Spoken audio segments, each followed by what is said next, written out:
नमस्ते, मेरा नाम डॉक्टर नेहा सालंकर है और मैं नागपुर शहर में एज अ साइकियाट्रिस्ट प्रैक्टिस करती हूँ।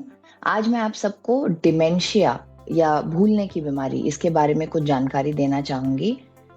डिमेंशिया उम्र के साथ बढ़ती उम्र के साथ होने वाली एक बीमारी है और 60 वर्ष की आयु के ऊपर करीब 5% पेशेंट्स में ये बीमारी मिलती है और 80 साल के ऊपर करीब 20% लोगों में ये बीमारी पाई जाती है।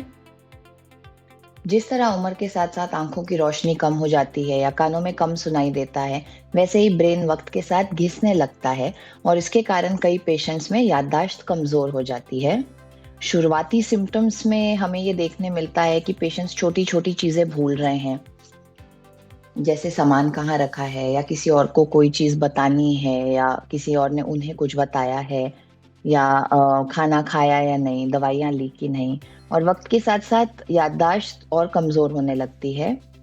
जो नई चीज़ें हैं, जैसे कि क्या खाया है, किससे क्या बात की है, घर कौन आया था, ये चीज़ें पहले भूलते हैं पेशेंट्स और पुरानी जो यादें रहती हैं, उनके बचपन से या बच्चों की यादें, वो कई बार आखिरी तक प्रिज़र्व्ड रहती हैं।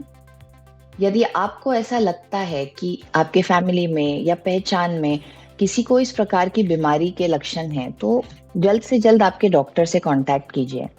क्योंकि जैसे मैंने कहा, ये बीमारी ब्रेन घिसने के कारण होती है, तो इन पेशेंट्स की याददाश्त पूरी तरह पहले जैसी नहीं लाई जा सकती, पर दवाइयों के द्वारा जितनी याददाश्त बची है, उसको हम प्रिज़र्व करने की कोशिश करते हैं।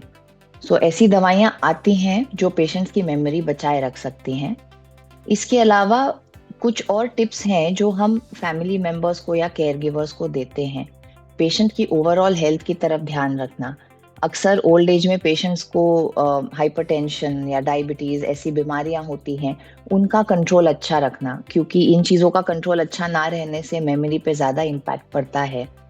अक्सर डिमेंशिया के पेशेंट्स छोटे बच्चों जैसे हो जाते हैं, उन्हें ज़्यादा केयर की ज़्यादा पेशेंस की ज़रूरत होती है।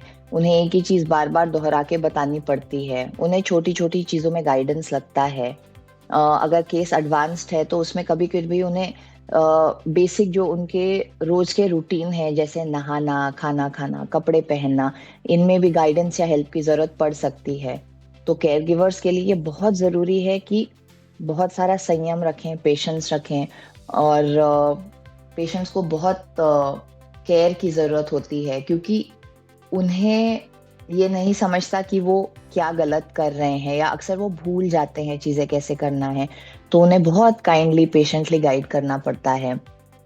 कुछ और चीज़ें भी की जा सकती हैं, जैसे उन्हें अपने ब्रेन का इस्तेमाल करने के लिए एनकरेज करना, रेगुलरली न्यूज़पेपर पढ़ना, किताबें पढ़ना, उनके रूम में बड़े अक्षरों में लिखने डेट्स लिखे हुए कैलेंडर लगाना ताकि उन्हें बार-बार डेट का, टाइम का एहसास होते रहे।